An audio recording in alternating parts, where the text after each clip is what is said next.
Je vous présente officiellement... T'as fini, oui? T'es vraiment une grosse boule, hein. T'es vraiment une grosse boule. Regarde la caméra. Je vous présente officiellement Saphira. Voilà. Qui tient dans la main.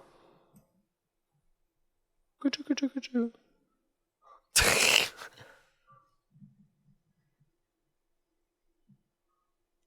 C'est l'instant mignon. Regardez ses yeux bleus. Je préfère mon lapin. Ah ben, c'est mignon les lapins aussi. Bref, je viens de lancer l'enregistrement de la VOD de ce magnifique Tech Talk du 23 juillet 2018. Bien évidemment, le live, vous pouvez dire bonjour à YouTube si vous le souhaitez, pendant que moi, je vais vous parler très vite du programme de cette semaine et des news qu'on va aborder. On va donc on va visionner un très court trailer de Shadow of the Tomb Raider qui a été dévoilé à la Gamescom.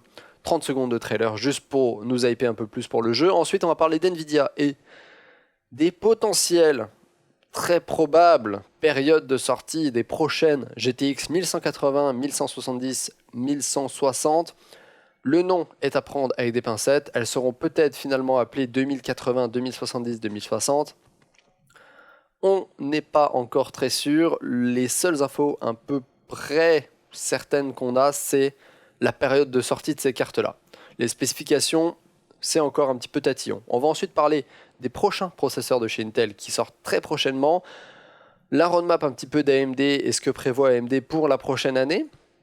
Et ensuite, on a des news diverses sur Nintendo qui part en combat contre l'émulation, Google qui se prend une amende, etc. Le retour d'un jeu qui s'était fait bâcher à sa sortie. Voilà. C'est un petit peu ça le programme de cette semaine. Donc, on va passer en... Voilà, magnifique. C'est bien avec cette... voilà, vous me voyez en double, du coup. Hein. On va faire ça c'est mon Steam. Je vais faire ça. Et je vais ouvrir... La première news. La première news, bien évidemment. Pourquoi faut pas prendre Windows 8? Alors, juste quelqu'un qui m'a demandé avec quel Windows il pouvait faire du jeu vidéo. Je lui ai dit n'importe lequel. De préférence le 7 ou le 10. Avec notamment, prenez le 10 parce que c'est le plus récent et qui fonctionne extrêmement bien. Et je lui ai juste dit prends pas le 8 parce que le 8 c'est une daube sans nom, c'est tout. Le 8 a eu plein de problèmes, des bugs partout, des problèmes de driver, etc. Bref, le 8 c'était un échec. Voilà. J'ai pas pu voir l'éclipse solaire à ceux qui se demandent parce que ici c'était trop tôt. Au Canada c'était bien trop tôt, il faisait encore complètement jour. Voilà, elle n'était pas visible en Amérique du Nord, seulement en Europe et Asie. Bref, on commence donc ce Tech Talk tout de suite avec Shadow of the Tomb Raider qui a montré une petite vidéo de 30 secondes lors de la Gamescom. 35 secondes de hype pour ce jeu qui va sortir le 14 septembre 2018 et que j'attends mais impatiemment. Je ne peux pas savoir à quel point j'ai envie de jouer à ce jeu. On va donc se mettre ça en plein écran. Voilà. Bougez pas. Avec un petit peu de son. Voilà. Comme ça. Et c'est parti. Peggy 18.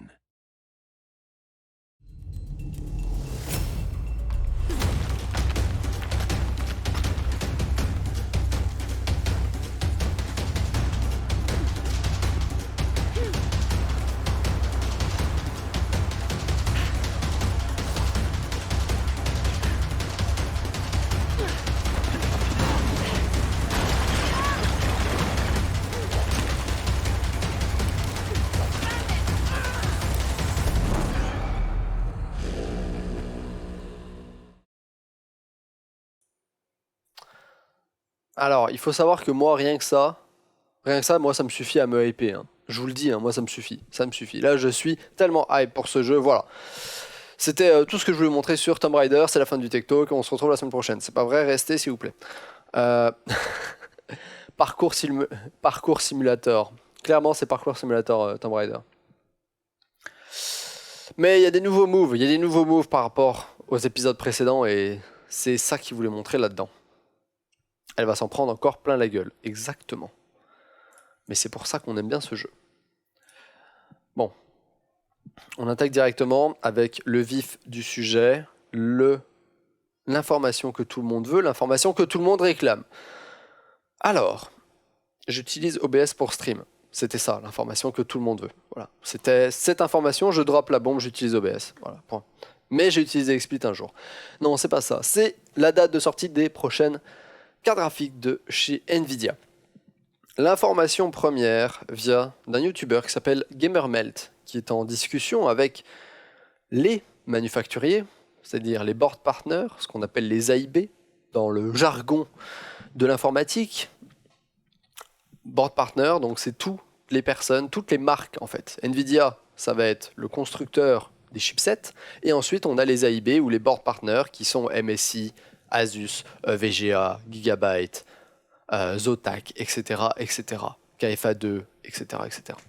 Tout ça, c'est les gens qui vont recevoir les chipsets de Nvidia et faire leur carte graphique avec ça. Donc, il parlait avec une de ces marques qui lui a donné plus d'informations sur les dates potentielles de sortie des cartes graphiques de chez Nvidia. Donc, c'est un email qu'il a échangé avec un des représentants marketing d'une de ces marques-là qui lui a donné beaucoup de détails sur comment ça se passait, etc. Il avait déjà fait une vidéo sur la sortie de ces cartes avec le même mec, disons un mail qui venait de la même boîte, où le mec lui disait que Nvidia avait repoussé la sortie des cartes graphiques, et 2-3 semaines après, 3-4 semaines après, il est revenu avec des nouvelles informations, et cette fois-ci avec des dates potentielles. Donc, il se peut que ça drop un petit peu sur le live, mais rechargez. Mais ce qui se passe, c'est que du coup, on a des dates assez précises, avec beaucoup d'informations. Il semble que ce soit des dates plus ou moins officielles. Ça reste des rumeurs, mais il semble que ça pourrait s'enligner dans ces eaux-là. C'est-à-dire que j'ai pas les dates officielles qu'on a, c'est que la 1180 sortirait le 30 août. La 1180 Plus, qui est un mystère total, sortirait le 30 septembre. Je ne sais pas, personne ne sait exactement ce que veut dire 1180 Plus. Est-ce que c'est une version de la 1180 avec plus de VRAM?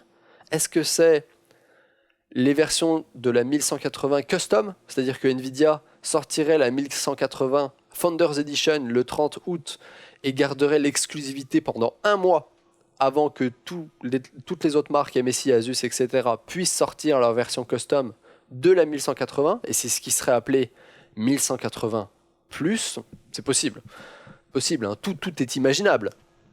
Le seul truc qui est presque sûr, c'est que cette 1180 Plus qui est planifiée pour le 30 septembre ne sera pas la 1180 Ti. Parce que c'est totalement stupide pour Nvidia de sortir une 1180 Ti juste après la sortie de la 1180. Généralement, ils attendent 7-8 mois avant de sortir la 1180 Ti. La 1170 sortirait également le 30 septembre et la 1160 sortirait le 30 octobre. Donc, on ne sait pas encore exactement si ces dates sont justes, on ne sait pas encore exactement quand est-ce que vont sortir les modèles custom. Qui aurait les exclus? Est-ce que Nvidia va se souvenir de qui avait signé le GeForce Partner Programme pour leur donner des exclus, genre une semaine avant les autres marques, etc. Ou est-ce que toutes les autres marques vont pouvoir sortir le modèle custom en même temps? Peut-être que certaines marques, celles qui avaient signé le GPP avant que ce magnifique programme de Nvidia, je suis sarcastique bien évidemment, se fasse démanteler, et peut-être que Nvidia va se souvenir de ces marques-là et leur donner plus de stock, c'est-à-dire qu'ils auront plus de chipsets à disposition que les autres marques. Peut-être, potentiellement, on ne sait pas. Ça ne m'étonnerait pas de la part d'Nvidia. Bref, tout ça pour dire que la première carte qui devrait sortir devrait être le King de la série 1100 de chez Nvidia, de la série Turing, puisque c'est le nom de code de ces nouvelles cartes. Turing ou Volta, je ne sais plus exactement. Donc ça serait la 1180 avec une date de sortie le 30 août. Il y aura également une conférence de presse pour annoncer justement cette carte-là et leur line-up qui se ferait le 21 août. Voilà. Il y aurait une conférence de presse Nvidia prévue pour le 21 août, dans laquelle ils annonceraient justement les dates de sortie officielles, certainement les spécifications officielles et toute leur line-up, certainement 1180, 1170 et 1160 pour cette nouvelle série de cartes graphiques. Donc, encore une fois, c'est à prendre un petit peu avec des pincettes, parce que cet article est sorti le 23, c'est une information qui vient d'un YouTuber et d'une marque partenaire, d'un board partner. On a d'autres informations qui viennent d'autres board partners qui apparemment s'amusent à dire, ou pas s'amusent à dire, mais pour le coup sont un petit peu plus en retrait par rapport à ces dates-là et disent que ces dates-là sont pas forcément hyper officielles et ancrées dans la roche. Notamment aussi que les noms 1180, 1170 sont pas ancrés dans la roche. Il se peut, merci à Manolo Musical qui vient de claquer 10 balles. Voilà. Merci à toi pour ce magnifique don. Donc ce que je disais, c'est qu'il semblerait que selon d'autres marques qui sont en partenariat avec Nvidia, les noms ne soient pas ancrés dans la roche. Il se peut que les cartes soient appelées 2080, 2070, 2060. Il se peut même également qu'il y ait des dénominations en 5, c'est-à-dire, comme vous voyez ici, il se peut qu'on ait des cartes qui soient des 1170, des 1175 ou 2070, 2075, on ne sait pas encore exactement. Cet autre article du même site, qui est sorti un petit peu plus tard, quant à lui est un petit peu plus conservateur, on va dire, sur les infos qu'il donne, et les spéculations de cet article-là sont un petit peu plus... prennent un peu plus des pincettes. Le mec qui a écrit l'article, selon lui, il va y avoir 3 cartes qui vont sortir, qui vont être une carte avec un TDP de 120 watts, une carte avec un TDP de 150 et une carte avec un TDP de 180 watts. Voilà. Lui, il préfère parler en termes de TDP, parce qu'il sait qu'NVIDIA a toujours un peu des cartes dans ces TDP-là, et il dit voilà, il y a toujours, la carte haut de gamme va avoir 180 de TDP, 180 watts de TDP, le milieu haut de gamme va avoir 150, puis le milieu de gamme va avoir 120.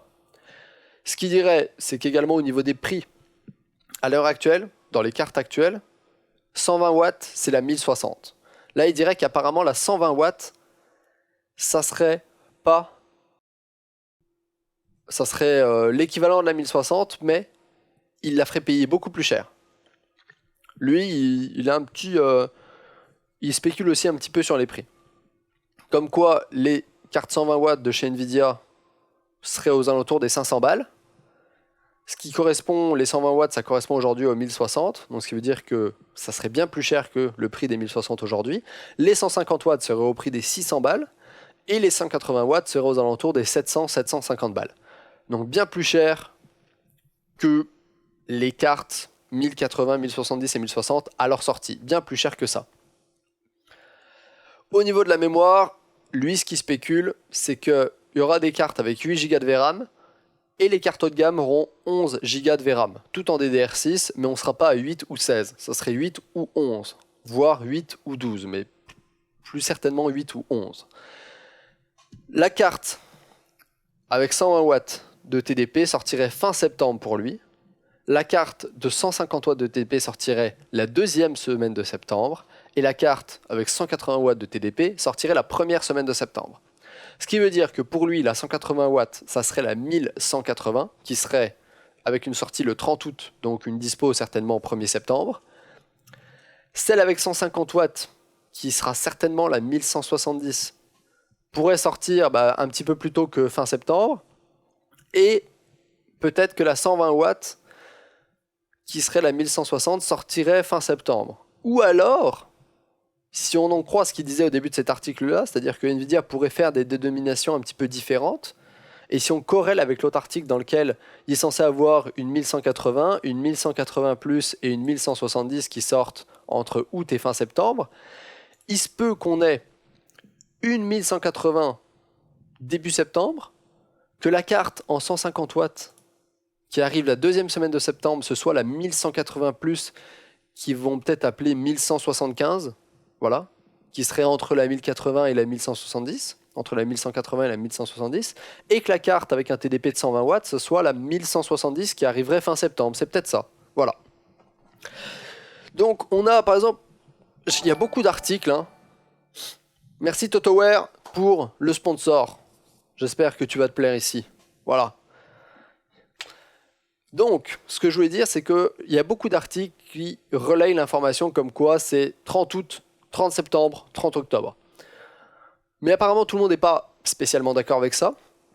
D'autres qui préfèrent prendre un peu plus de pincettes et tout. Ce qu'il faut retenir, c'est que on va certainement avoir une conférence Nvidia aux alentours de fin août pour annoncer ces cartes-là, dans lesquelles il y aura tous les détails des spécifications, etc., etc. Les cartes vont sortir, c'est quasiment sûr, 1er septembre, on a une carte qui sort. Le haut du panier de la nouvelle architecture. Voilà, le haut du panier pour l'instant de la nouvelle architecture, qui va sortir le 1er septembre. Après ça, on ne sait pas encore quelles cartes vont sortir quand. Mais c'est-à-dire qu'entre le 1er septembre et entre le 30 octobre, c'est sûr qu'il y a au moins 2-3 cartes Nvidia qui vont sortir. Voilà, avec une le 1er septembre. C'est grosso modo les seules informations sûres qu'on peut avoir à l'heure actuelle. Entre le 1er septembre et le 30 octobre, il va y avoir 2-3 cartes qui sortent, et elles vont être plus chères que les cartes actuelles. Ça c'est sûr. Elles vont être plus chères que les cartes actuelles. Voilà. Il y a une autre information qu'on a vue par contre. Une autre information qu'on a vue, qui a leaké, c'est les performances de la 1170 ou 2070, qui ont leaké sur un benchmark, hein, sur 3D Mark. Est-ce que c'était 3D Mark ? Oui, je pense que c'était 3D Mark Firestrike. Donc, c'est un aperçu. Je ne sais pas à quel point ces benchmarks sont véridiques, mais je pense qu'ils sont pas mal proches de la réalité. Je pense que c'est un vrai leak de ce benchmark-là. On n'a aucune idée des spécifications, on a juste le score final de la 1170 sur 3D Mark Firestrike. Ça vient d'un forum polonais, à prendre avec des pincettes toujours, hein. Notamment que quelques semaines avant, il y avait également un benchmark de la 2080 Ti qui avait leaké et qui était absolument fausse. Le benchmark, c'était du bullshit, parce que ça montrait que la 2080 Ti était un tout petit peu plus puissante que la 1080, quelque chose comme ça. Donc c'était du full bullshit. Là, ça a l'air d'être un petit peu plus légitime comme benchmark, notamment au niveau des scores, et on voit que la 1170 bat l'actuelle 1080 Ti. De quelques points, on est sur du 1000 points de plus, donc c'est pas énorme, c'est du 10% de plus, 15% de plus, mais plus puissant. Par contre, elle est quasiment 2 fois plus puissante, bah peut-être pas 2 fois, mais 65% plus puissante que la 1070 de base, voilà, qui elle est à 18 000 points, là on est à 29 000. Ne vous affolez pas. Allez pas dire « Oh mon Dieu, j'ai acheté une 1080 Ti il y a 3 semaines, c'est la merde, je me suis fait arnaquer, faut que je la revende et que j'achète une nouvelle carte. » Déjà, la 1170, elle sort pas avant 2 mois, ou 1 mois et demi, 2 mois, donc calmez-vous. Et ensuite, elle va certainement être aussi chère que la 1080 Ti. Donc, vous inquiétez pas, c'est ça le truc, c'est que il n'y a pas forcément besoin d'attendre les nouvelles cartes si vous voulez faire un PC maintenant. Bon, si vous pouvez attendre 1 mois, ça serait peut-être bien parce que les prix vont peut-être commencer à descendre sur les anciennes générations. Mais n'oubliez pas que même si les nouvelles cartes sont certainement un petit peu plus puissantes que la génération actuelle, je pense qu'au niveau des prix, ça va être assez cher. C'est-à-dire que voilà, la 1170 est plus puissante que la 1080 Ti à 3 poils de cul, 5-6% là, 10%, mais à mon avis, elle va être aussi chère. Voilà. Donc, vous affolez pas. On passe sur la deuxième grosse news, qui arrive plus que vite. Intel va sortir des nouveaux processeurs, nom de code Whiskey Lake, et en fait c'est du Coffee Lake, hein, bien évidemment. Hein. Bah, je pense qu'ils ont pris whisky pas pour rien. Il y a beaucoup de gens, peut-être un euphémisme, il y a des gens qui mettent du whisky dans leur café, peut-être un petit jeu de mots par rapport à Coffee Lake, Whiskey Lake, voilà, possible, hein. On ne sait pas. Mais en gros, Whiskey Lake, c'est une dérivation de Coffee Lake. On reste sur une architecture très semblable. On passe en 14 nanomètres. Certains processeurs Coffee Lake étaient déjà en 14 nanomètres, hein, mais on est toujours sur du 14 nanomètres, c'est ça que je voulais dire. Mais par contre, on change un petit peu un petit peu le modèle.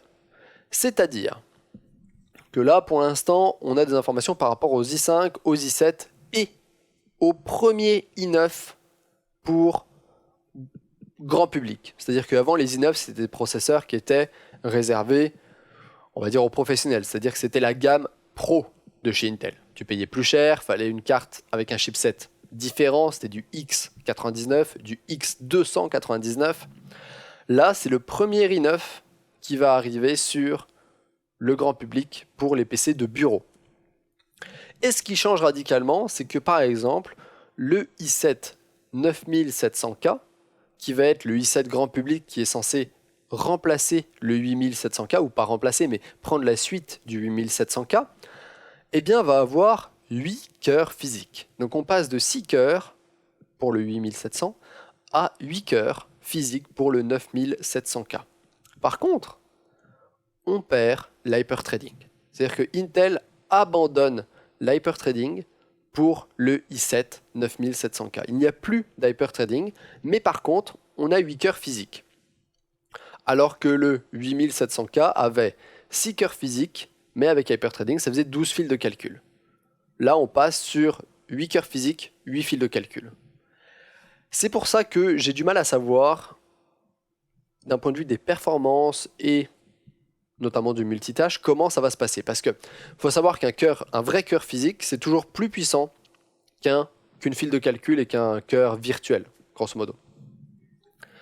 Qu'un cœur logique. Parce que c'est le vrai nom. Cœur physique, cœur logique.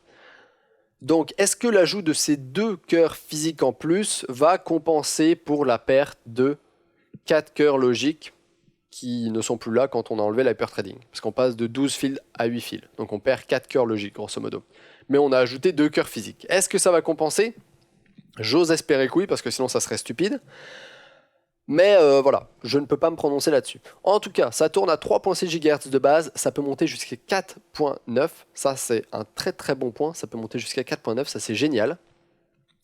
Et ça a un TDP de 95 watts. Le 9600K, donc le i5, lui reste sur 6 cœurs, avec 6 fils de calcul, donc pas d'hyperthreading non plus pour les i5.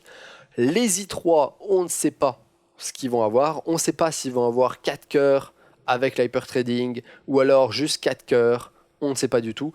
Je pense qu'ils vont juste avoir 4 cœurs sans hyperthreading parce que si on faisait des i3, si Intel se mettait à faire des i3 avec 4 cœurs plus hyperthreading, il y a moyen que ce soit un petit peu plus puissant qu'un i5 ou que ça concurrence trop les i5. Donc ils vont peut-être rester sur juste 4 cœurs. Par contre, le gros fer de lance de cette nouvelle génération entre guillemets, parce que c'est du Coffee Lake resservi à la sauce 2018, qui est déjà du Skylake resservi à la sauce 2017, bref. Passons, Intel recycle ses architectures, ils sortent une nouvelle architecture et ils sortent 3-4 générations de pros avec cette même architecture, voilà. Mais bon, c'est le i9 9900K qui lui va avoir 8 cœurs physiques et 16 putains de fils de calcul, donc avec l'hyperthreading. Et ça c'est le gros fer de lance de Intel qui veut venir complètement concurrencer AMD avec ses gros processeurs Ryzen 2700, 2700X certainement, etc. etc. Et notamment, ça a l'air de marcher pas si mal parce que, voilà, ça c'est juste l'article comme quoi sur le 9700K, il n'y a plus du tout l'hyperthreading. Et on va voir ce que ça va donner. Mais bon. Ça devrait avoir les mêmes performances qu'un 8700K à fréquence similaire, grosso modo, parce que tu perds 4 fils de calcul, mais tu gagnes 2 cœurs physiques. Donc, ça devrait avoir à peu près les mêmes performances qu'un 8700K. À fréquence égale, sauf que le 9700 a des fréquences plus hautes que le 8700K, donc il va certainement avoir un petit peu de performance en plus. Ce qui est intéressant, c'est que le i9 9900K, on a des benchmarks, et oui, qui ont leaké sur 3D Mark, encore une fois sur 3D Mark, certainement un benchmark physique, parce que c'est ceux qui utilisent le CPU.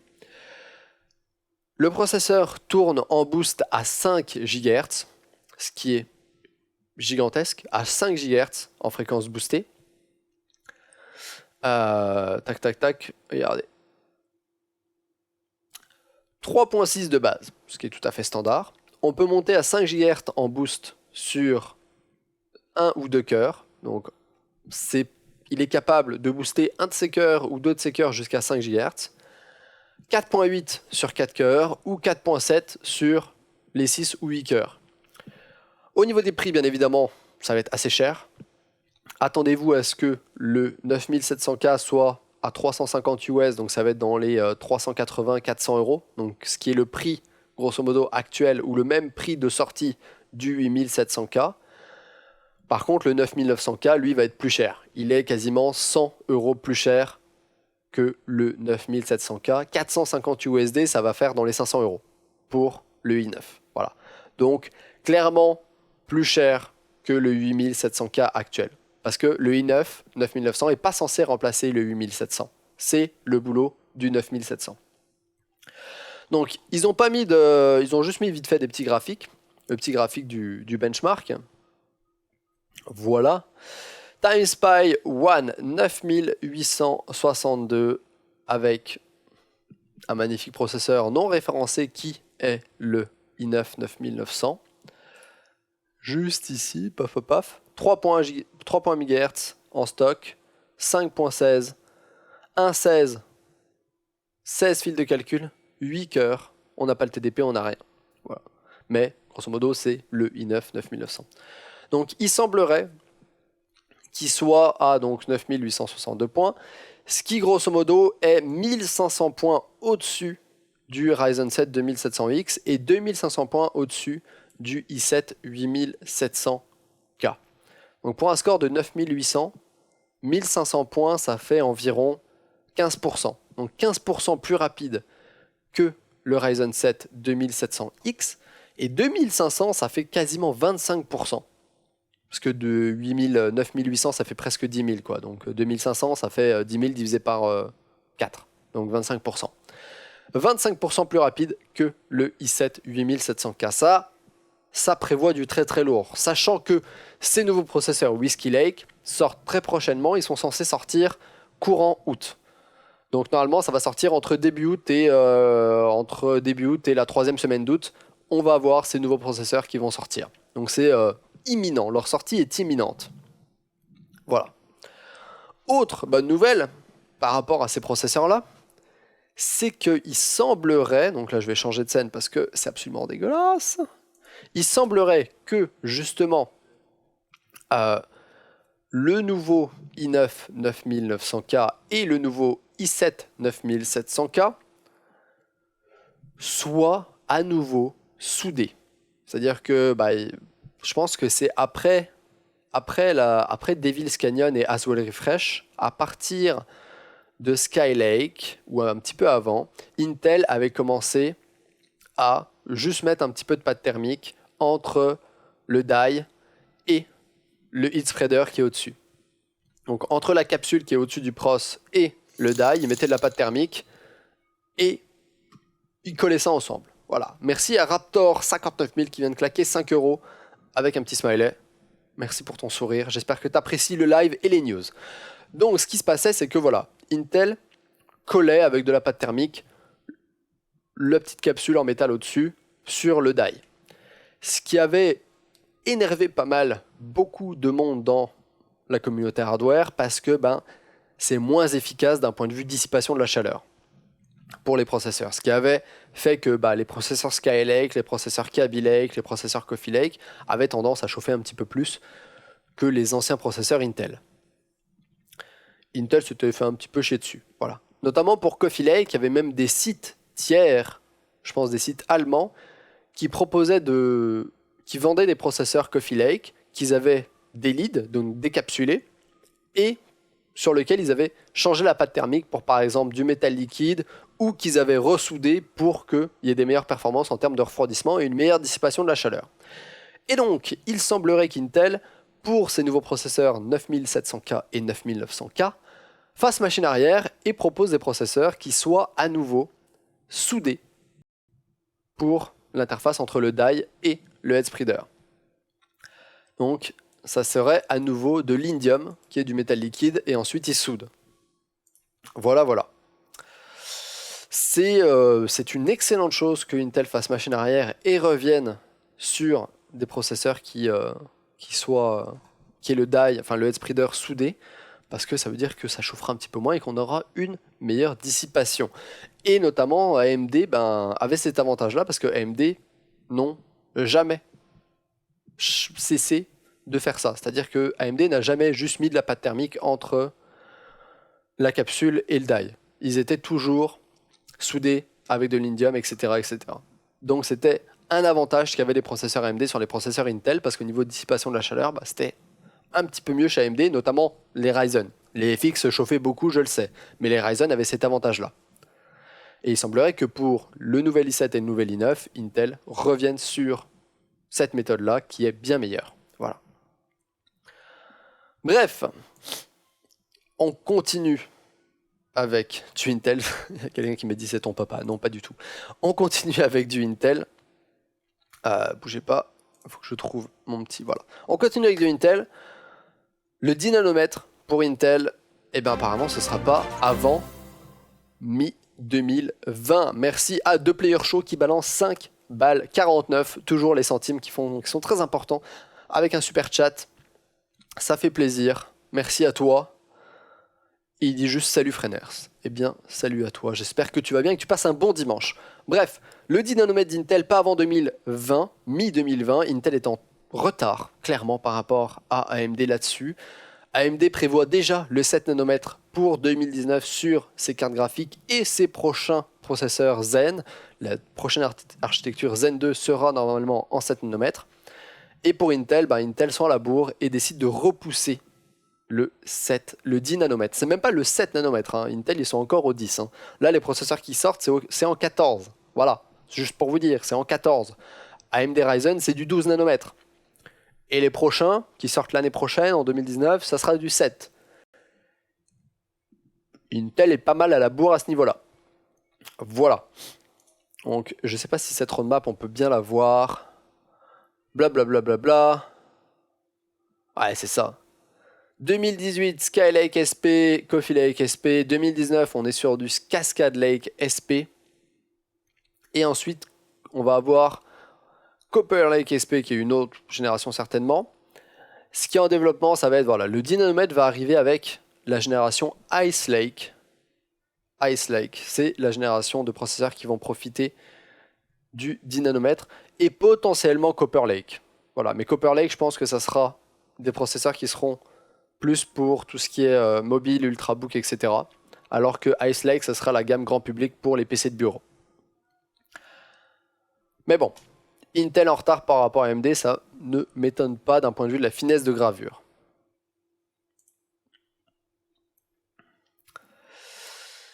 En parlant d'AMD, une news par rapport à AMD.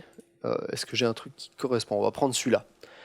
Donc, la prochaine génération de chez AMD, Zen 2, qui sera certainement des Ryzen 3000, Ryzen 3600, 3700, mais la prochaine architecture Zen, qui va sortir en 2019, excusez-moi, qui sera gravée justement en 7 nanomètres, aura certainement, potentiellement, des processeurs avec encore plus de cœur physique. Voilà. AMD a très certainement même fini. Grosse nouvelle, attendez, j'essaie de vous highlighter ça. Mais la grosse nouvelle ici, c'est qu'AMD a déjà finalisé le design de Zen 2 et que celui-ci supporte jusqu'à 16 cœurs pour le marché grand public, donc c'est-à-dire les sockets AM4, et jusqu'à 32 cœurs pour le marché professionnel au haut de gamme, donc c'est-à-dire le TR4 pour les Threadripper, et jusqu'à 64 cœurs pour le marché pro des serveurs, donc les sockets SP3. C'est les serveurs EPYC généralement, les AMD EPYC qui sont mis dans les serveurs, dans les data centers, dans les supercalculateurs, qui pour l'instant vont jusqu'à 32 cœurs je pense, et il semblerait qu'avec la prochaine architecture Zen 2, ça puisse monter jusqu'à 64 pour ces serveurs, pour ces processeurs EPYC, jusqu'à 32 cœurs pour les processeurs Threadripper, qui sont vraiment le très haut de gamme pour AMD, haute que serveur, et jusqu'à 16 cœurs physiques pour le haut de gamme grand public. C'est-à-dire que très certainement, le prochain Ryzen 7 3700, je l'appelle 3700 mais j'ai aucune idée de si ça va être son nom de code, mais le prochain haut de gamme grand public de chez Ryzen, qui sortira l'année prochaine, aura peut-être 16 cœurs physiques, voire même très certainement 16 cœurs physiques, et 32 fils de calcul. Alors qu'aujourd'hui, le Ryzen 7 2700 est à 8 cœurs physiques, 16 fils de calcul, ce qui est déjà énorme, Mais vous voyez qu'AMD, là, il continue. Et puis Intel, derrière, ils essaient de catch-up, ils essaient de rattraper tout ça. Mais vous voyez qu'AMD, ça pousse, hein. Il bourre bien AMD là. Hein. C'est-à-dire que là, Intel va sortir son nouveau 9900K, c'est génial. 8 cœurs physiques pour le grand public, 16 fils de calcul, ça va coûter très cher. Ça va coûter bien plus cher qu'un Ryzen 7 2700, qu'on soit d'accord, pour le même nombre de cœurs, mais par contre, plus puissant. Mais là, directement, AMD a déjà des plans qui vont dépasser les performances de ça pour l'année prochaine. Et je ne sais pas ce que Intel a prévu pour contrer ça en 2019, sachant que Intel est très en retard, comme on le disait, au niveau de la finesse de gravure. Parce que ça, ce genre de prouesse de la part d'AMD, c'est possible parce qu'ils arrivent à graver très très fin. 7 nanomètres, c'est bien plus fin que ce que fait Intel aujourd'hui, donc 2 fois plus fin. 2 fois plus fin, tu mets 2 fois plus de cœur. Voilà, point. C'est pas aussi simple que ça. Hein. Qu'on soit d'accord, c'est pas aussi simple que ça. Mais en gros, ce qui semblerait, c'est que dans le design de Zen 2, AMD pourrait utiliser des puces avec 6 cœurs chacune et qui puissent combiner 2 de ces puces-là sur le même pros. Et ce qui ferait qu'il y aurait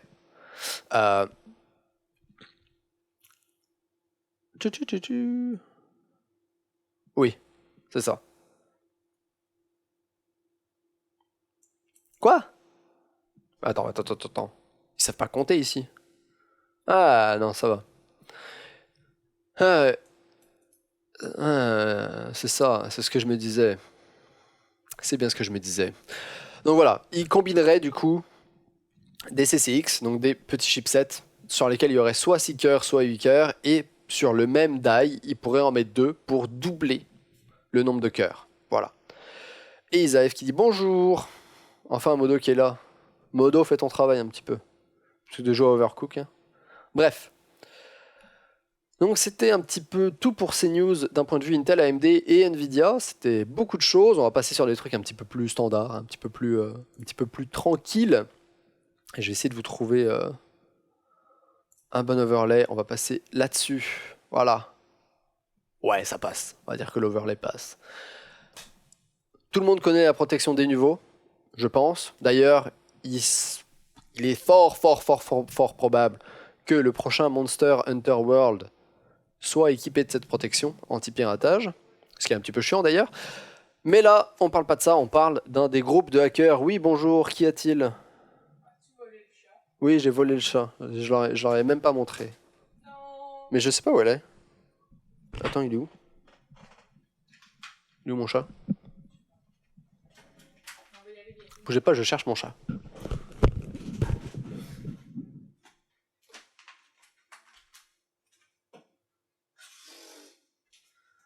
J'ai trouvé mon chat. Je t'emprunte, petit chat.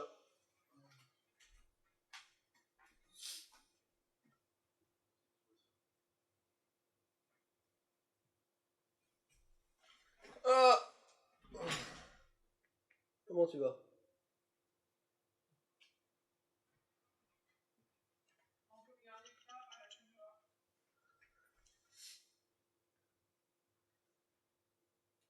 T'es bien là?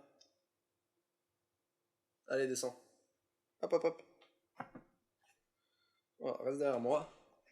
Couche-toi sur mon fauteuil, c'est parfait. Et Mehdi qui dit je suis allergique. Voilà, est-ce que j'ai gagné des points? Est-ce que j'ai gagné des viewers avec un chat? Oui, je pense que oui. Il est adorable. Elle est effectivement très adorable. C'est le repas de ce soir. Peux-tu fermer la porte? Ça peut... Merci Darkimedi de sponsoriser la chaîne. J'espère que tu vas bien. J'espère que tu vas bien, que ton enfant va bien, que ta copine va bien. Ça fait extrêmement longtemps qu'on n'a pas joué ensemble. Si tu veux, après on peut jouer à PUBG. Dès que j'ai fini. Bref, je parlais de Denuvo. Un des groupes de hackers s'est fait, grosso modo, un petit peu arrêter, mais pas totalement arrêté. Le groupe n'est pas mort, mais le leader du groupe a été arrêté après la perquisition de sa maison. Le groupe de hackers, c'est le groupe Revolt, qui justement était assez connu pour avoir réussi à craquer la protection des niveaux. C'était un des principaux groupes qui travaillait sur le craquage et le hackage de cette protection et de cette technologie.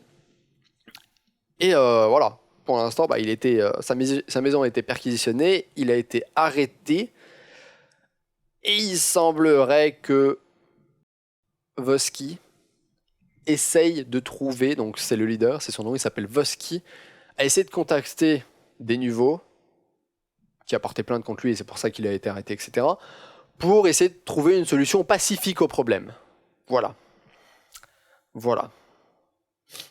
Mais évidemment, le groupe de hackers ne s'arrêtera pas là, et quelqu'un, même si le leader est arrêté, quelqu'un va reprendre le flambeau, et le hackage va continuer. On va parler très rapidement de ceux qui sont en VR, les adeptes de la réalité virtuelle. Une news qui pourrait fortement vous intéresser, puisque le gros problème de la VR actuellement, qu'on se le dise, enfin un des problèmes de la VR actuellement, c'est le nombre de câbles que tu dois connecter à ton PC pour ton casque. Eh bien, Nvidia travaille sur ce problème-là, avec notamment Oculus et aussi d'autres marques, pour créer un câble unique qui pourrait connecter tous les appareils de réalité virtuelle. Donc tous les casques de VR pourraient être connectés ensemble. C'est un consortium qui s'appelle le Virtual Link, qui regroupe Microsoft, AMD, Valve, Nvidia et Oculus. Et ça se baserait sur de l'USB type C pour transmettre toutes ces données en utilisant un seul câble plutôt qu'une multitude d'HDMI audio, etc. ou deux HDMI, etc. Prendre un seul câble, faire passer l'audio, la vidéo, Internet, enfin bref, tout ce qui a besoin d'être passé du casque jusqu'au PC.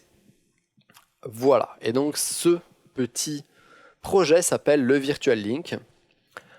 Il se peut que d'autres fabricants de casques VR rejoignent le bateau. Le seul petit canard qui reste en dehors pour l'instant, c'est HTC, qui a décidé de faire combat solo et de ne pas rejoindre ce consortium, grosso modo. Voilà. Même si on a des casques qui commencent, l'Oculus Go par exemple, il n'y a plus du tout de câble, tout se fait sans fil. Mais on n'a pas les mêmes capacités qu'avec l'Oculus Rift. Voilà. C'est du sans fil, mais tu as des perfs qui sont moins bonnes. La qualité vidéo est moins bonne, etc., etc. Alors, ensuite, on va parler de Nintendo. Nintendo qui est parti en guerre contre les sites d'émulation. Voilà. L'émulation, comme vous le savez, c'est le fait de télécharger un exécutable d'une console qui ne se fait plus, qui n'est plus vendue, qui ne se fait plus d'occasion, etc. Et ensuite d'avoir des ROM de ces jeux pour y jouer sur cette console-là. En gros, c'est le fait de pouvoir jouer à la Nintendo 64 sur ton PC, de pouvoir jouer à la SNES sur ton PC, à la NES sur ton PC, à la Game Boy sur ton téléphone. Tout ça, c'est de l'émulation. On crée une boîte dans laquelle on émule une console et on va utiliser des images des jeux pour ces consoles-là. Techniquement, l'émulation est légale.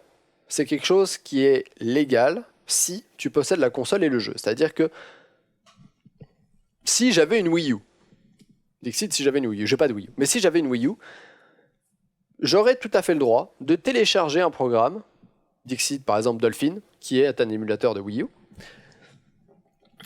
qui utiliserait le même BIOS que celui que j'ai sur ma console. Grosso modo, je pourrais faire une image de ma console et du BIOS, etc. et l'installer sur l'émulateur que j'ai, qui grosso modo serait une réplique de ma console Wii U qui tournerait sur mon PC. Donc j'aurais le droit de faire ça. Et en plus, par exemple, si j'ai Mario Kart 8, The Legend of Zelda en boîte, je pourrais avec ces jeux-là, créer une image de ces jeux, qui serait une ROM, les mettre sur mon PC et les ouvrir avec mon émulateur de Wii U et y jouer sur mon PC. J'aurais tout à fait le droit de faire ça. C'est un petit peu compliqué, parce que bon, il faut que tu mettes ton jeu dans ta Wii U, que tu l'extractes, etc. Donc il faut relier ta Wii U à ton PC, enfin bref. C'est compliqué à faire, mais j'aurais tout à fait le droit de le faire, parce que je possède et la console et le jeu. Le truc, c'est que bon, vous le savez, il y a plein de consoles qui ne sont plus vendues, que tu trouves d'occasion, etc., etc. Même trouver une Nintendo 64, ça devient compliqué de nos jours. Même trouver une GameCube, ça devient compliqué. Puis c'est pas des très très très très vieilles consoles. Si tu veux trouver une NES, bonne chance. Et pourtant, il y a plein de bons jeux, et il y a plein de gens qui aimeraient jouer à ces jeux-là. Puis trouver les jeux aussi, c'est compliqué. Trouver les jeux, les manettes, etc., etc. Surtout que Nintendo ne vend plus ses consoles. Donc que des gens téléchargent des émulateurs pour NES avec des ROM pour NES, ça n'a aucun impact financier sur Nintendo. Parce que Nintendo ne vend plus de jeux aussi vieux, ni ces consoles-là. Même la GameCube. Nintendo ne vend plus rien de ça. Tout ce que tu trouves, c'est d'occasion. Donc ça n'a aucun impact financier sur Nintendo. C'est juste que Nintendo is Nintendo, puis c'est un petit peu des bitches, et ils aiment avoir le contrôle total de leur marché, et de ce qu'ils font, puis de leurs jeux, puis de leurs consoles. Voilà.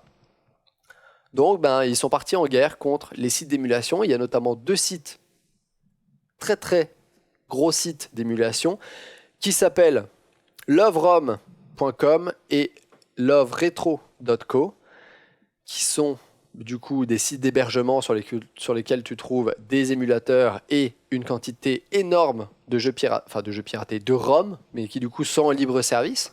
Puis du coup, ça c'est un petit peu illégal, parce que techniquement, si t'as pas le jeu, t'as pas le droit d'avoir la ROM du jeu. Mais bon, bref. Passons. Eh bien, Nintendo a porté plainte et a réussi à faire fermer complètement ces 2 sites. Voilà. C'est même pas genre, il a porté plainte et puis les sites doivent payer une amende, etc., etc. Non, non. Les sites sont fermés. À plus.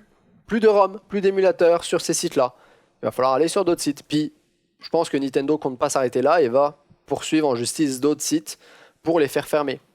Voilà. Puis ensuite, en plus de les avoir mis en ligne, faut pas déconner, ils réclament du pognon. 150 000 $ par jeu contrefait, 150 000 $ par jeu contrefait, et 2 millions pour chaque violation de marque. Sachant qu'il y a environ 144 jeux et ROM dispo sur ces sites, avec 40 marques déposées, apparemment l'amende s'élève autour des 100 millions de $. Ce qui est extrêmement drôle, parce que 150 000 $ par jeu, alors que c'est des jeux que Nintendo ne vend plus du tout, et sur lequel Nintendo n'aurait fait aucun bénéfice et aucune perte, ils demandent quand même 150 000 balles par jeu. Imagine. Voilà. Voilà. C'est un petit peu, je trouve que c'est un petit peu dommage. C'est même très très dommage de la part de Nintendo de faire ça, parce qu'il tue un marché qui était quand même, qui est un beau marché. Je veux dire, l'émulation, c'est, moi j'aime ça parce que ça te permet de jouer à des vieux titres auxquels tu pourrais pas jouer autrement, quoi. C'est la pérennité, c'est de la culture et de l'histoire du jeu vidéo qui se perd si plus personne peut jouer à ces titres-là, à ces jeux-là.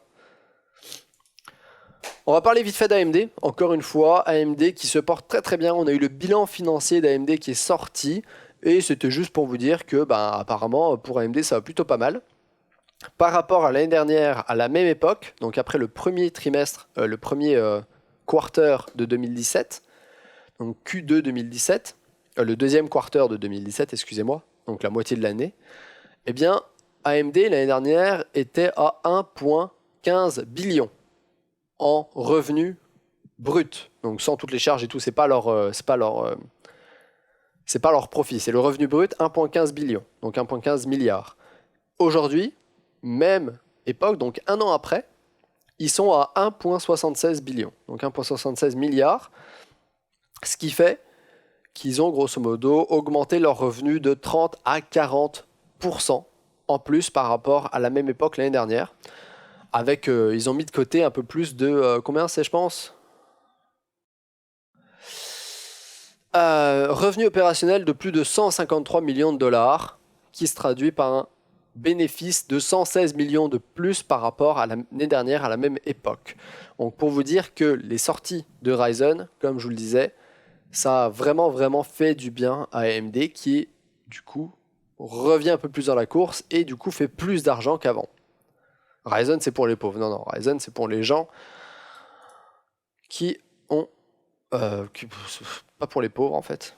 Non, j'allais dire Ryzen c'est pour les gens qui ont tout compris, mais en fait non plus, Ryzen c'est pour les gens qui en ont besoin et qui ont envie d'avoir un peu plus de performance et qui font du multitâche. Voilà. Voilà. Moi par exemple, il se peut que je repasse sur du Intel, mais seulement sur l'i9, tu vois. Parce que j'ai pas envie d'avoir moins de cœurs. Je suis sur du 8 cœurs, 16 fils de calcul, je ne change pas pour un processeur 6 cœurs. Non, c'est pour ça que je ne veux pas acheter de Coffee Lake. Parce que pour moi, passer sur du 8 cœurs, je perdrais en performance, multitâche, rendu vidéo, etc. Mais là, Intel sort un i9, il y a moyen que je puisse l'essayer, tu vois.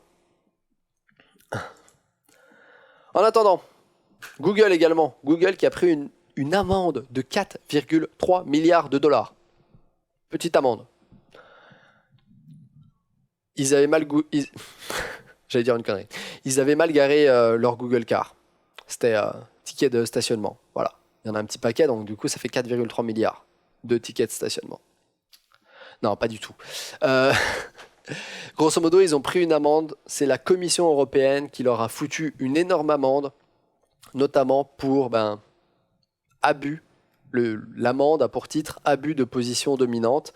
Comme quoi, Google a une concurrence déloyale par rapport aux autres marques et aux autres services, et qu'ils abusent de cette position dominante-là pour imposer tout ce qui est tous les services Google, Maps, Gmail, Chrome, Play Store, etc. Notamment sur les téléphones, où ça vient préinstallé sur 99% des téléphones. Voilà. C'est la même chose. Intel a également eu une amende. Qualcomm a également eu une amende. Et c'est Google maintenant qui écope d'une amende de 4,3 milliards de dollars. Bien évidemment, Google va pas forcément s'arrêter là. Ils vont faire recours, etc. Ils vont se battre au tribunal encore une fois pour essayer de contester cette amende-là au maximum. Donc ça va être un énorme bras de fer qui va se passer entre Google puis la Commission européenne. À mon avis, l'amende va peut-être un petit peu baisser en contrepartie d'autres choses de la part de Google pour la Commission européenne, peut-être des promesses d'investissement en Europe, ou j'en sais rien, bref, plein de trucs comme ça qui peuvent se faire. Mais, à mon avis, c'est une bataille assez longue. Voilà. La dernière news dont je voulais vous parler, c'est le retour d'un jeu après 1 an d'absence. Grosso modo, je pense que vous avez tous entendu parler de ce jeu, No Man's Sky. No Man's Sky. Un jeu qui a extrêmement déçu à sa sortie l'ensemble des fans qui l'attendaient, parce que le jeu n'avait rien à voir avec ce qui avait été annoncé. Pas rien à voir, mais il était très décevant. Il y avait beaucoup de hype par rapport au jeu. Et bam, le jeu qui est sorti était clairement pas à la hauteur de ce qu'avaient attendu les fans. Il y a un fan d'Apple qui débarque. Apple n'a pas toutes ces merdes préinstallées, c'est connu. Ah non, mais Apple aussi, hein. Je pense qu'ils se sont attaqués à Apple aussi. Ils sont même attaqués à Microsoft, mais ils sont attaqués aussi à Apple, hein. À faire d'abus de position dominante. Oui, vous inquiétez pas, hein. Vous inquiétez pas, ils s'attaquent à tout le monde, la Commission européenne. Ils se font pas chier. Nvidia, je sais pas si c'est les mêmes problèmes, parce que j'en ai aucune idée. Je sais pas s'ils veulent s'attaquer à Nvidia ou pas, mais en tout cas ils sont attaqués à Microsoft, Intel, Qualcomm. Qualcomm parce qu'ils équipent tous les téléphones, Intel parce que quasiment tous les PC prévendus et préfaits sont avec du Intel, Microsoft parce que Microsoft installe Edge sur tous les PC avec Microsoft avec leur OS, etc., Microsoft Office qui est utilisé partout, puis Google parce que ils installent tous leurs trucs sur tous les téléphones quasiment. Bref, No Man's Sky. Le jeu avait extrêmement déçu et il semblerait que la boîte qui le faisait, donc Next, c'est la mise à jour Next, plutôt, c'est le nom de la mise à jour, qui est sortie le 24 juillet et qui apparemment donne un gros coup de jeune au jeu. Cette mise à jour avait été annoncée en mai, c'était comme censé être la plus grosse mise à jour depuis la sortie du jeu, elle fait 6 ou 7 gigas, et ça change beaucoup de choses. Je pense que cette mise à jour, c'est certainement le jeu tel qu'il aurait dû sortir il y a 1 an et demi. Voilà. C'est-à-dire que on a de la vue à la troisième personne, l'interface reste pareille. Pour vous citer les petits changements, l'interface reste pareille, mais bon, ça c'est pas trop grave, ils peuvent le changer après. Le gros point, c'est l'ajout d'un vrai multijoueur. Ce que les gens voulaient. Les gens à la base pensaient que No Man's Sky, ça allait être du multijoueur, de l'exploration spatiale avec des potes, etc. C'est maintenant possible. Avec cette mise à jour, ils ont ajouté un vrai mode multijoueur qu'eux aussi ils prévoient d'animer régulièrement en faisant des événements de plus grande ampleur et en publiant du contenu nouveau pour ces événements, etc. Il y a également pas un nouveau écosystème, mais ils étoffent l'écosystème avec un nouvel atlas, avec des nouvelles créatures, des nouvelles plantes, etc., etc., etc. Est-ce que ça va suffire à ramener les joueurs qui avaient quitté No Man's Sky sur le jeu avec cette nouvelle mise à jour? Peut-être que ça a ramené une partie de la communauté, mais voilà, je pense que c'est le genre de truc qu'ils auraient dû faire dès le début. Ce qui fait que, à mon avis, ils ont quand même perdu pas mal d'audience et de joueurs, rien qu'avec la première sortie du jeu, et en attendant aussi longtemps pour faire cette mage qui aurait dû être faite le plus tôt possible. Voilà. Alors, eh bien voilà, c'est tout pour ce Tech Talk. C'était assez long quand même, un gros Tech Talk d'une bonne 50aine de minutes, voire même 1 heure. J'espère que ça vous aura plu. Je vais arrêter la VOD ici, donc ceux qui ont liké, si vous avez liké, disliké si vous avez disliké, laissez vos questions, remarques en commentaire. Je corrigerai bien évidemment le décalage image-son au montage pour la VOD bien évidemment. Et comme d'habitude, pour ceux qui regardent en VOD, je vous dis à ciao, bonsoir.